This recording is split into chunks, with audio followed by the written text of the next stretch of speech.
Good afternoon, and welcome to the Roxbury Community College Reggie Lewis Center.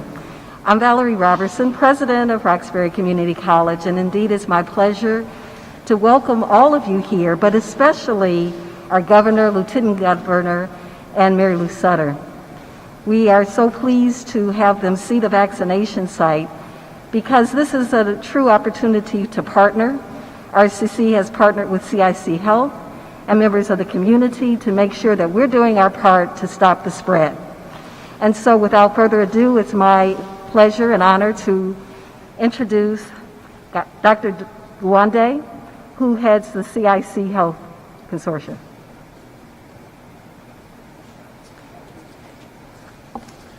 Hello, I'm Atul Gawande. I'm the executive chairman of CIC Health. I want to thank the governor, lieutenant governor, and Secretary Sudders for coming to the Reggie Lewis Center vaccination site.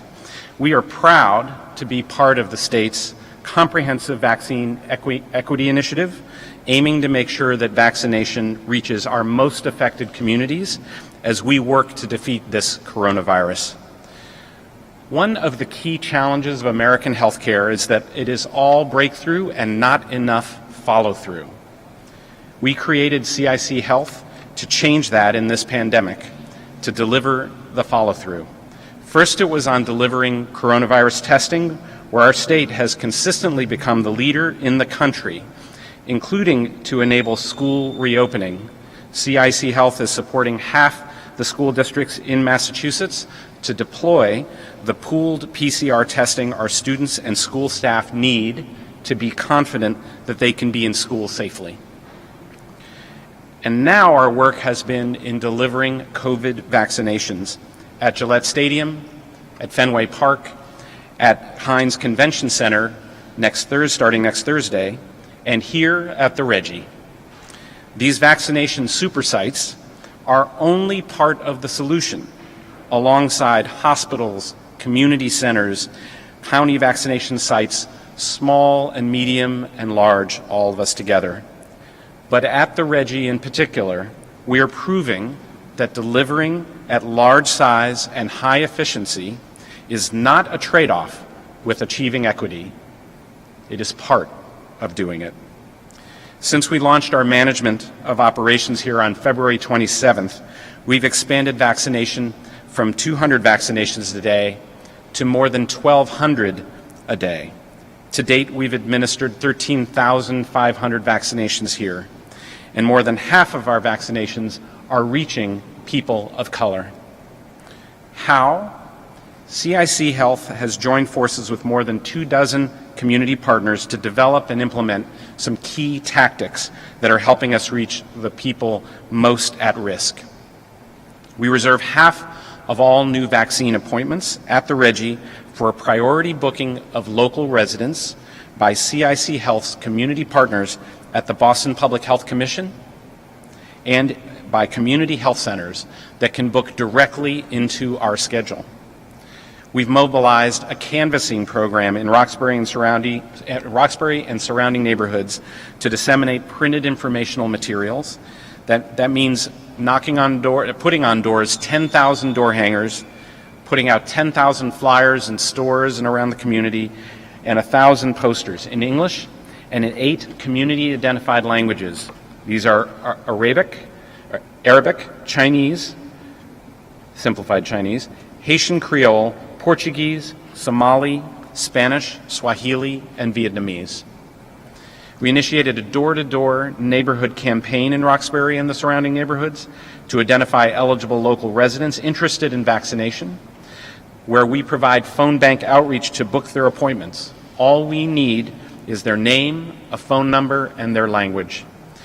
We have phone interpreter services for 240 languages, and we have 3 on-site interpreters during all hours of operations: Spanish, Mandarin Chinese, and Haitian Creole, as well as translated written materials in 9 languages.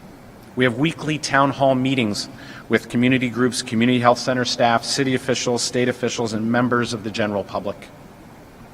Most critical has been the ability to enable daily, tight coordination of all the incredible partners that come together to make a major site like this happen. And that's included the Commonwealth of Massachusetts, including Governor Baker and Secretary Sudders, Roxbury Community College, who've hosted this site, the City of Boston and the Boston Public Health Commission, dozens of community partners and local leaders we work with, including the Boston Black COVID Coalition, the Chinese Progressive Association, and Gaston Institute at University of Massachusetts, Boston. Here at the Reggie, the Mass General Brigham provides the medical oversight. Transformative Healthcare provides our vaccinators. DMSE Sports, the Boston Marathon's operations support team, provides the on-site vaccine operations and logistics management, and PWN Health provides the remote customer support. In the coming days, we are all coming together to grow this to double our current size, going to 2,500 vaccinations per day. And we'll keep learning, we'll keep innovating, and keep doing what it takes to make sure everyone gets their chance at the protection against the coronavirus as fast as the supplies come in. I'll just finish by saying it was a year ago yesterday that our daily lives changed. I've seen my hospital filled to overflowing with the sick. But I also saw this state stepped up to show the way out of the pandemic with everything from showing how masks could be one of our most effective and preventive tools to discovering 2 of the 3 authorized vaccines that are now showing us the way out of the pandemic. My request to all is let's follow through to the finish line. Get your vaccine when your opportunity comes. And if you have gotten your vaccine, help those you know and love make their choice to get one too. With that, I'll turn to Rodrigo Martinez for our message in Spanish.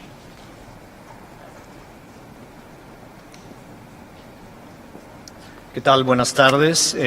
Yo soy Rodrigo Martínez, soy el jefe de experiencia en mercadotecnia de CIC Health.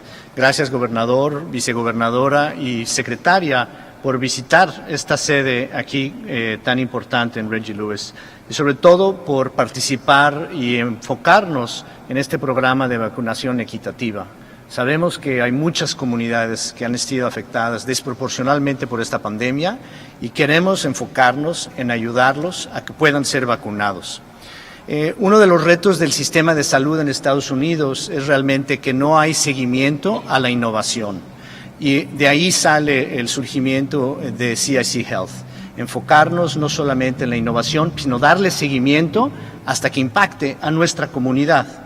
Primero lo hicimos ofreciendo tests de coronavirus a través del Estado, las escuelas, hospitales, centros de salud y ahora a partir de enero también con estos centros de vacunación. Ahora lo estamos haciendo en el Estadio Gillette, también en el Parque Fenway, en el Heinz Convention Center, el centro de convenciones, va a empezar esta semana y sobre todo también aquí en el Reggie Lewis. Desde que abrimos en febrero 27, hace un par de semanas, hemos vacunado a más de 13,500 personas aquí en el Reggie Lewis y estamos ahora vacunando alrededor de 1,200 personas al día y vamos a subir eso a 2,500 personas al día. La mitad de esos estamos enfocándonos en personas de color, personas de la comunidad latina, personas de la comunidad asiática, otros grupos de minorías. El enfoque es por lo menos la mitad de las vacunas que se administran aquí sean para esta comunidad. ¿Y cómo hemos hecho esto? Bueno, lo hemos hecho en conjunto con muchas otras organizaciones. Más de 2 docenas de organizaciones hemos trabajado para poder hacer programas de movilización en la calle, pósters, panfletos en diferentes idiomas, traducimos todo a inglés, español y 7 idiomas más. También por teléfono, grupos que están llamando a las personas para ayudarles a hacer su cita y tenemos traductores aquí en el centro en español, en inglés, en chino, en creol, para ayudarles en caso de que necesitan. Y cada semana tenemos a las 5 de la tarde los miércoles una llamada virtual, le llamamos el Town Hall Reggie Lewis y todos están invitados a participar para que aprendan lo que estamos haciendo aquí y también puedan preguntar cualquier duda que tengan. Todo esto lo hemos hecho en colaboración, obviamente, con el Commonwealth, con el Roxbury Community College, con la ciudad de Boston, la Comisión de Salud Pública, pero sobre todo docenas de organizaciones en la comunidad. En los siguientes días vamos a ampliar la capacidad aquí, como mencioné, a 2.500 y vemos de ahí si podemos subir inclusive más. Nosotros vamos a seguir innovando, vamos a seguir tratando diferentes maneras de comunicarnos, de invitar y de conectarnos con la comunidad alrededor de Roxbury, pero necesitamos que ustedes también nos ayuden desde su lado. Hemos logrado mucho en las últimas semanas que hemos estado aquí, pero todavía tenemos mucho que hacer para llegar a los resultados que queremos. En cuanto sea su turno, hagan su cita y vengan a vacunarse. Esta vacuna salva vidas. Como latino, como inmigrante y como ciudadano de este país, es un honor ser parte de esto.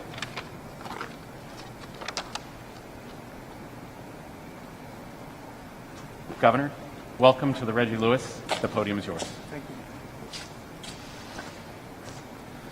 Thanks very much, and just let me start by thanking the folks at CIC Health for walking the Lieutenant Governor and myself and Secretary Sudders around this facility today, and I want to thank you, Valerie, for you and the team for hosting us here, both starting with the City of Boston and now with this mass vaccination site. We're obviously thrilled to be here today and to have a chance to tour the site. And before I get into some of the details of that, I do want to give a quick update on the COVID numbers. Yesterday, the Department of Public Health reported 1,413 new cases out of about 94,000 tests. 689 individuals are currently in the hospital being treated for COVID, and 183 are in the ICU. The 7-day average positivity test rate for COVID in Massachusetts has dropped to about 1.77%. We're clearly making progress on driving down the rates of COVID here in Massachusetts, and as of today, there are only 14 communities that are designated as high-risk communities. That's down from over 230 back in the beginning of January.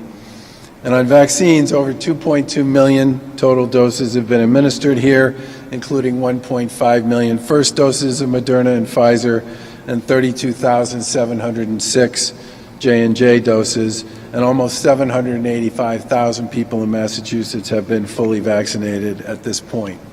We remain a national leader in getting first doses and total doses to our residents. We're number one per capita in the country among the 25 states that have more than 5 million residents for both first dose percentage of the population and for total doses administered. And we're number 3 in the percentage of our black residents with at least one dose. We've first dosed 74% of our individuals that are over the age of 75, and almost half of those over the age of 65 have received at least one dose as well. Sites like this one here at the Reggie Lewis Center are doing a terrific job of delivering vaccines safely and effectively and efficiently to people here in Massachusetts. Before it became a mass vac site, the state collaborated with the City of Boston to open the Reggie Lewis Center as a community vaccination program. And I want to thank the folks from the Boston Public Health Commission for all their work, not just in setting this site up, but in working day to day, hand in hand with us for over a year here as we have all battled COVID-19 in the City of Boston and across the Commonwealth. The Reggie Lewis Center obviously is a known community location. It's a place the Lieutenant Governor and I have been many times for a variety of events over the years. Isn't this where Tony Richards' dad's basketball program operates out of? Yeah. And over 13,000 people so far have been vaccinated here since the beginning of this process. Current capacity, as the folks at CIC Health said, is around 1,200 appointments, which we expect will get over 2,100s on weekdays and hopefully over about 1,700 on weekends starting next week. The location provides a unique opportunity to do targeted outreach to surrounding neighborhoods, which include communities that have been hit hardest by COVID-19. And half of all the new vaccination appointments that are released each Thursday are reserved here for local residents to ensure that they have access to vaccinations. And as part of the Commonwealth's Vaccine Equity Initiative, CIC Health, along with the City of Boston and many, many other community-based organizations have been working collectively, as Atul talked about, on a robust outreach operation, which includes a canvassing program to disseminate printed information materials in multiple languages. And with these partners, CIC Health also mobilized a phone bank, which was in operation before, but not now, which has booked over 1,000 appointments for local residents on outbound calls. We're continuing to make progress in reaching communities of color to increase awareness of and access to the vaccine. And places like this, which vaccinates among the highest proportion of Black and Hispanic individuals among our mass vaccination sites, is a great example of that.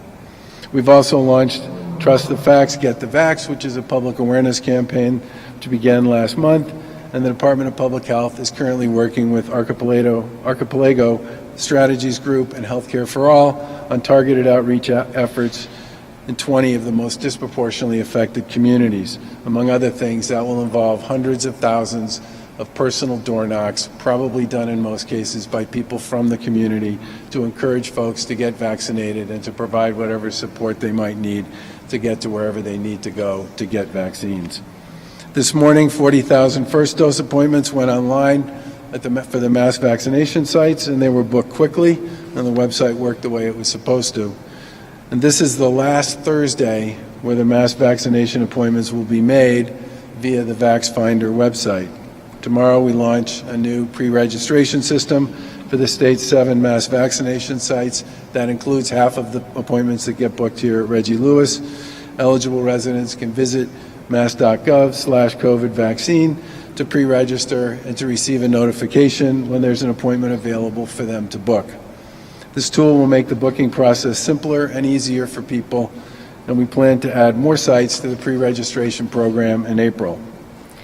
If somebody isn't able to use a computer, they can call 211 for assistance in booking an appointment, and once an appointment becomes available, they'll then receive a notification and have 24 hours to accept that appointment. But everybody needs to remember that even if you use the pre-registration system, it could still take several weeks for eligible individuals to receive a notification that there's an appointment available for them. We're still receiving limited doses from the federal government every week, so there are only so many new appointments that can get posted each week. Even if you pre-register, you can still continue to seek appointments at other vaccine locations. So I'll remember there's about 170 sites across the Commonwealth that are open to all groups that are currently eligible. Overall, there will be thousands of appointments available over the course of the next week. The Commonwealth receives about 250,000 first and second doses each week from the federal government, and the mass vaccination sites will administer about 83,000 doses across first and second appointments. Local boards of health and regional collaboratives will receive about 63,000 doses. Community health centers, healthcare providers, and hospitals will receive about 80,000 doses. And the federal government will continue to provide doses directly through its retail pharmacy program to CVS. And this week, we expect that they will receive about 95,000 doses that can be booked for appointments in that program. We obviously have a lot more capacity to administer doses than we currently receive each week. At least 2 or 3 times the capacity that we receive each week from the federal government, and we certainly hope and anticipate that the game will change with respect to supply sometime in the not too distant future. Today also marks the first day that K-12 educators, K-12 school staff, and early education workers are eligible for the vaccine. This eligibility group can get a vaccine at any of those 170 sites that are now open to the public. Yesterday we announced 4 days that are being designated at the 7 mass vac sites where appointments will only be offered to K-12 educators, K-12 school staff, and child care workers. Those dates are Saturday, March 27th, Saturday, April 3rd, Saturday, April 10th, and Sunday, April 11th. To sign up on one of those dates, educators should use the pre-registration system that's launching tomorrow and attest that they are a K-12 educator, a K-12 school staff member, or a child care worker. And other providers are encouraged but not required to also restrict appointments on these dates to the same groups as well. As I said before, we continue to be a national leader in our ability to get vaccines safely, effectively, efficiently, and equitably to our residents. But this program cannot move fast enough, and people that are eligible haven't been able to book an appointment so far are obviously disappointed and frustrated by that fact. We've taken a number of steps to make the process of booking an appointment simpler, and the pre-registration form in particular will certainly help streamline that process. But in the end, how fast we can deliver vaccines depends on how quickly the federal government can ramp up its production program and its distribution plan. And it could still take several weeks for folks to secure an appointment even after they register. We obviously appreciate the patience our residents have shown with respect to this process, and everyone who wants a vaccine will ultimately get one. And I would just remind everybody that we still have dosed so far 2.3 million doses across the Commonwealth, and at this point, more than 785,000 people are fully vaccinated. We are making progress on this. We certainly hope that federal supply dramatically improves sooner rather than later, because as I said, we have a ton more capacity to deliver vaccine than we actually have supply at this point in time. I want to thank the folks from Reggie Lewis again. I want to thank the folks from CIC Health, and happy to take questions for me or for any of the other folks who are up here. Hey, Sharman, I can't hear you.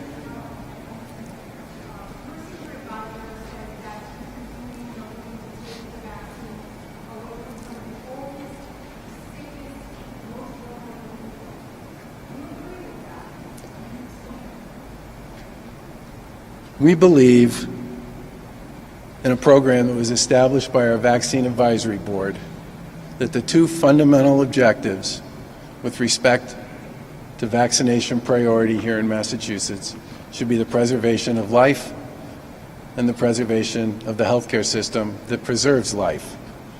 And that's why we targeted a number of the communities that we targeted to begin with. We also said we wanted to make clear that equity would be an important focus for how we move forward. And if you think about many of the groups that we focused on, which most other states didn't, straight out of the gate, it's pretty clear that we took that idea seriously. There are very few states that chose to vaccinate straight out of the gate residents and staff at congregate care facilities that serve homeless people, folks with developmental disabilities, or folks with mental health issues. Very few states, I'm not sure of any, that chose to focus straight out of the gate on personal care attendants or on home health care workers. Very few states straight out of the gate chose to focus on making sure that inmates and correctional officers in the correctional system had a chance to get vaccinated. And very few states straight out of the gate put the amount of work and effort that we put into doing all we could to make sure that staff in senior care facilities, long-term care facilities, and assisted living facilities got vaccinated. And that all took time, but it was important work, and it made it possible for us to consistently overperform national averages on delivering doses to some of those most vulnerable populations. And it's part of the reason why 75% of our over 75 population, which is the most vulnerable population, has been vaccinated here in Massachusetts. And it's also why almost 50% at this point of our 65 and over population has been vaccinated here in the Commonwealth. We continue to believe that we should be focusing on preservation of life and preservation of the healthcare system. To align our program with the decision that the President made to include teachers and educators and educating staff and child care workers, we incorporated them into the current eligibility model starting today. And we set aside 4 days at the end of March and the beginning of April, when I'm hoping we will have a lot more J&J vaccine, which can be a one-dose solution, or more of the two-dose Pfizer and Moderna vaccine, so that those days can turn out to be very productive days for educators, child care workers, and K-12 staff. But I am not going to be in a position where I take vaccine away from people who are extremely vulnerable, who have multiple medical conditions and are over the age of 65, to give it to a targeted population. We're just not going to play that game.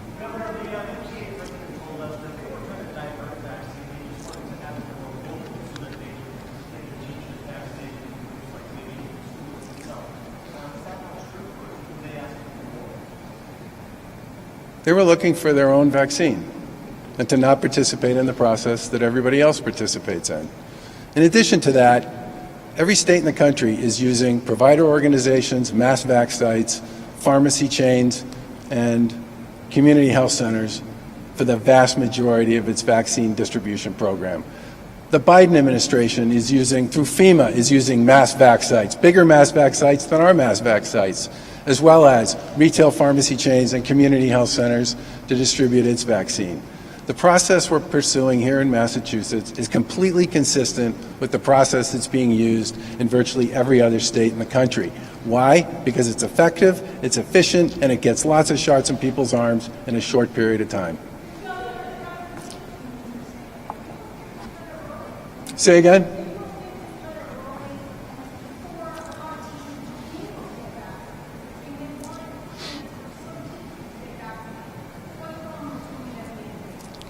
First of all, even the CDC has said that teachers don't need to be vaccinated to be educating kids. And by the way, tens of thousands of teachers and hundreds of thousands of kids have proven here in Massachusetts since August that if you follow the rules and the mitigation strategies that were developed by a panel of experts and pediatricians and educators that our folks at the Department of Elementary and Secondary Education put together, you can teach kids safely in person. The Lieutenant Governor and I were up in Gloucester last week to celebrate the 101st day in a row of in-person education in the city of Gloucester. Now, Gloucester has done a terrific job of making sure that their kids throughout the school year have had access to in-person education. And Gloucester is a multilingual community. It's a community that had some very tough days, weeks and months associated with COVID. And because of the mitigation strategies that they put in place, and because of the guidance that they got from their own people and from the folks at DESE, they have succeeded. But they are one of many stories across the Commonwealth that demonstrate that if you follow the rules and you pursue the mitigation strategies that have been recommended by a whole variety of experts in the space, you can educate kids in person and do it safely. And that's all we're looking for.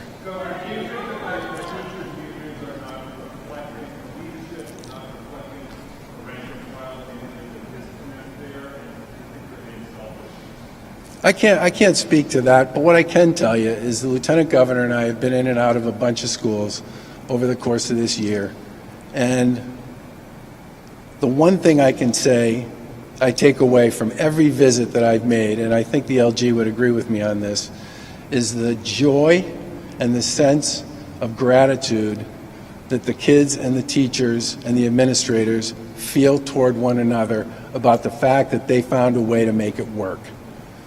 And in many respects, that seems to me to be the greatest challenge of all. I mean, what Gloucester is doing is a little different than what Salem is doing, is a little different than what some of the other communities we visited have been doing.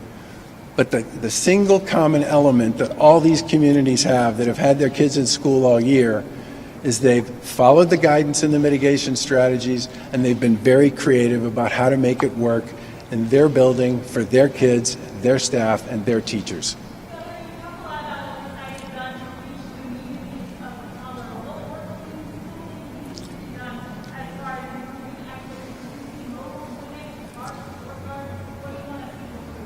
Well, I certainly think that this idea of Archipelago and Healthcare for All are two very well-known organizations in Massachusetts that have done a lot of great work around outreach, especially as it relates to healthcare. I do think this whole idea of literally door-to-door type activity, sort of the equivalent almost of a political campaign, and working with key community-based organizations and faith-based organizations, trusted partners in those communities, has got to be a big part of how we reach people and then encourage them not only to get vaccinated, but if they say to us, I need a ride, or if they say to us, there's some other constraint that's associated with getting vaccinated, that we figure out what it is. If they say, I just don't want to go for another 30 days, that we create some sort of a tickler that makes it possible for us to get back to them 30 days later. The call center that you folks are running here with the 50% of the vaccines that you have available for people in the community, the outbound approach you've been pursuing, the way you've gone about doing that is certainly part of the strategy as well. But I think, I've said many times that I think guys like Alberto actually has a lot of really interesting ideas, which we've been busy stealing, about how to make this message deliver and how to make it work. But I also think that one of the things that makes many of us, including me and the Secretary and the Lieutenant Governor, so frustrated about where J&J is at this point and where we thought they were going to be, is they don't require the deep freeze and the overnight prep and the thaw process that's associated with the Pfizer and Moderna vaccine, which means, and it's one dose, which means you can use it on a mobile basis to visit community health centers, senior centers, senior housing. There's so many things you can do with a vaccine that doesn't require all of these very particular storage and prep issues that come with Pfizer and Moderna on a mobile basis. And the fact that it's one shot means you don't, when you're out there vaccinating at a senior center, or you're out there vaccinating at a community center, or you're out there vaccinating at a public library, you don't have to set up a second appointment for all those people, and you don't have to worry about whether or not you've thawed enough the night before, or you put enough in, you mixed enough over the previous 2 hours to vaccinate people. And I really hope we do see a big J&J supply, because I'm sure these folks and the other folks who are working with a lot of these community-based organizations will have some really great ideas about how we can really leverage that, especially in some of the communities where people have a hard time getting to a provider, much less a site.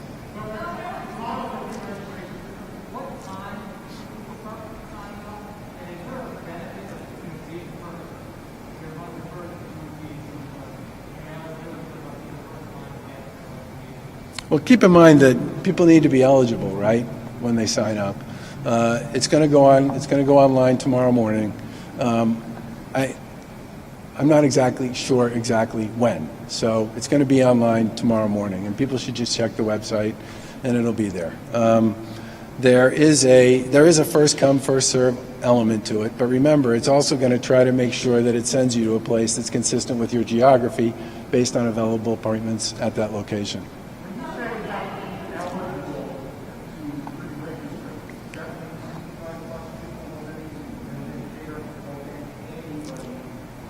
Anybody who wants to register can register, okay?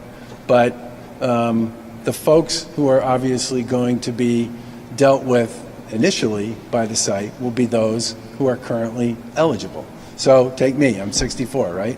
I'm not eligible.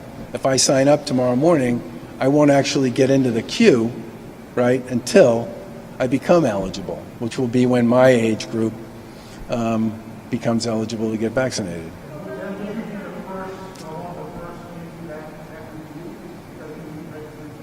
I think it's more going to be some sort of an algorithm, the way they'll tee it up originally for that, because I'm not eligible.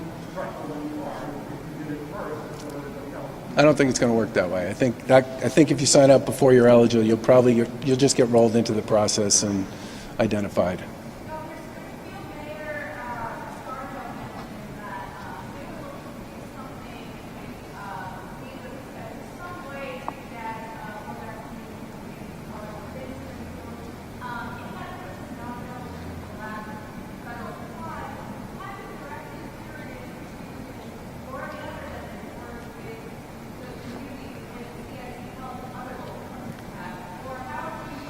Do you know the answer to this? I'm going to have Secretary, I'm familiar with the proposal. I'm going to have Secretary Sudders speak to it. I think I heard most of that through the echo.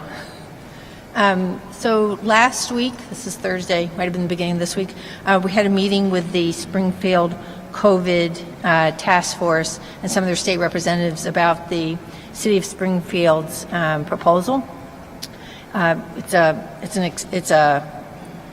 It's exactly what we would want to see from the 20 disproportionately impacted communities, like their ideas about how to bring vaccine to their community.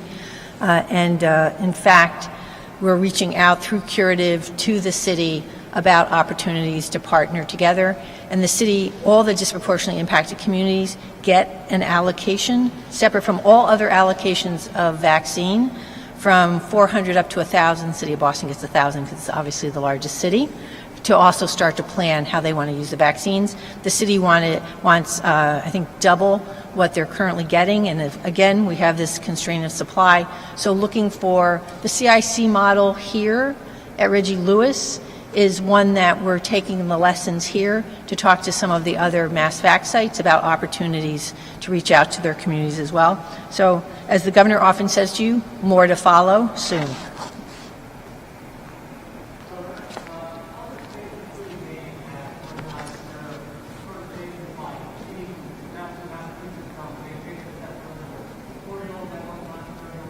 Say again, Matt.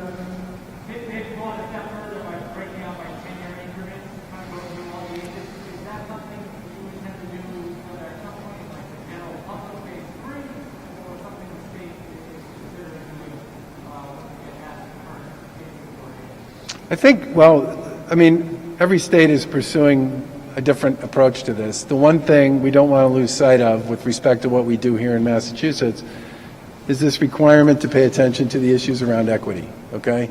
And I think that's going to be something we'll continue to discuss with the advisory board that we've been working with on this.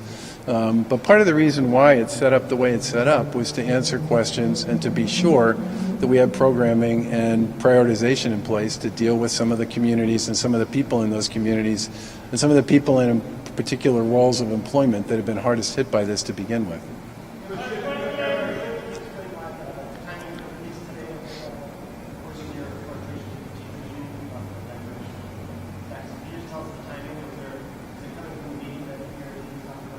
Who's follow up on the meeting? Yeah.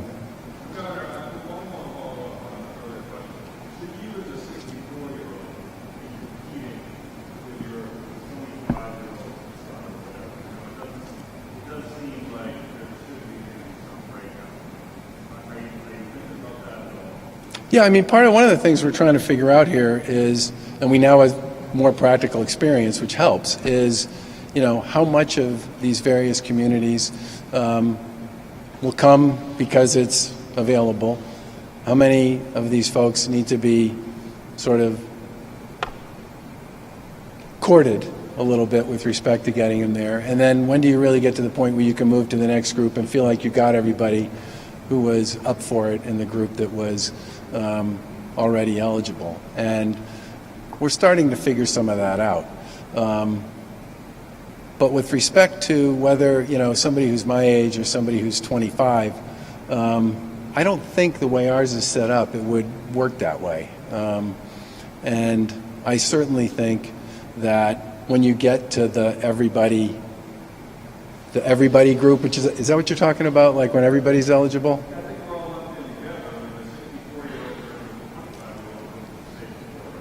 Well, remember, hopefully by then we're going to be at a point in time when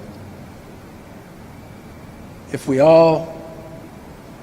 we can choose to believe a lot of what we're told by the feds and others, by the time we get to that point, there should be enough vaccine available for us to really max out the capacity we have, which means the distance and the time between, when that group were to start and all the folks who are in it get vaccinated probably wouldn't be that long.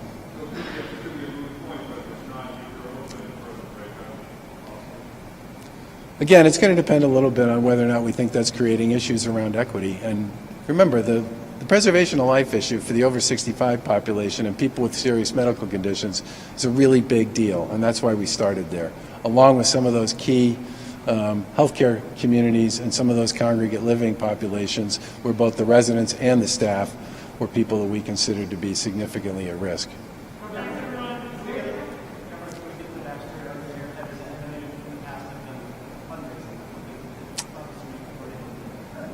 Well, it's certainly not. I certainly don't do it every year because it looks good. The Granite Telecommunications down in Quincy started doing a shaving event to raise money for cancer research at Dana-Farber.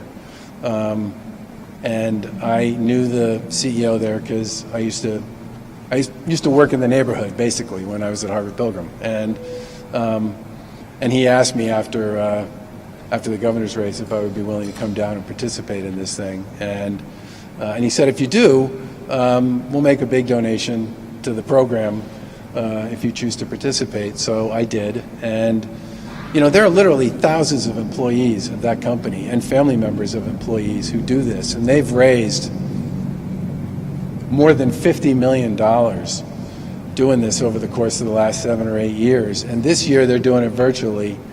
And they think they're going to raise $7.5 million for Boston Children's Hospital.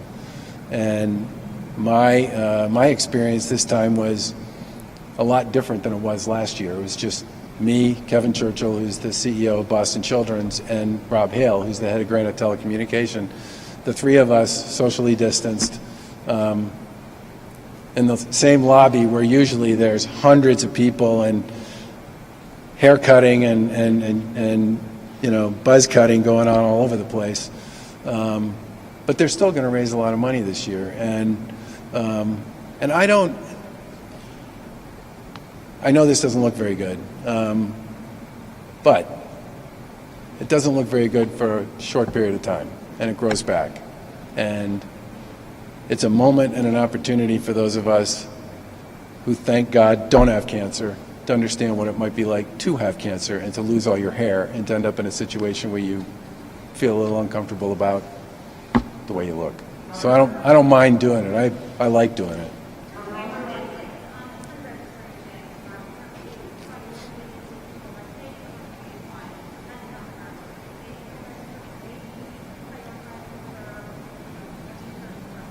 No, we're looking to have people go sort of in the order that they sign up. I mean, like I said, 75% of the over 75 population at this point has gotten a first dose in Massachusetts and obviously been scheduled for second doses as well. And I think in most states that have done a pre-registration model, I mean, they vary a lot from place to place, but people generally, you know, work their way through these groups, and when they get to the point where they feel like everybody who really wanted to get one, they move to the next group. And if folks do want to hop in at that point on a pre-registration, they can, but then they just land in the list, same place they would have landed otherwise as an eligible beneficiary. Say again?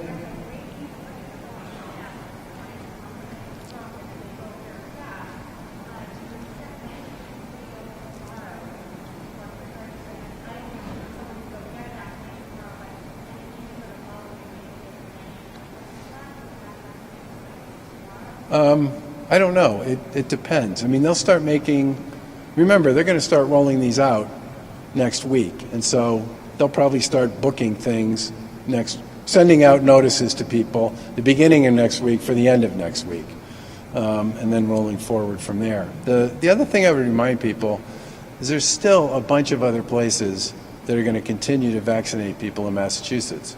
You know, hospitals and health systems are the largest player in our vaccine distribution system in Massachusetts. The regional collaboratives and other sort of locally operated initiatives are still going to do 65,000 vaccines a week. The community health centers are going to continue to do significant numbers of vaccinations, and there's a bunch of different places, and the pharmacies are going to do almost 100,000 next week. So there are a lot of other places and channels through which people will continue to get vaccinated in Massachusetts.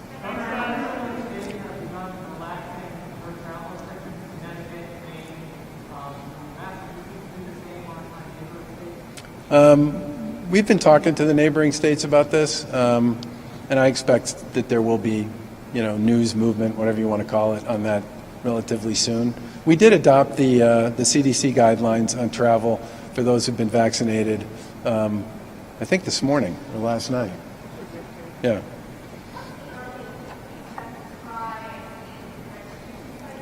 Say again?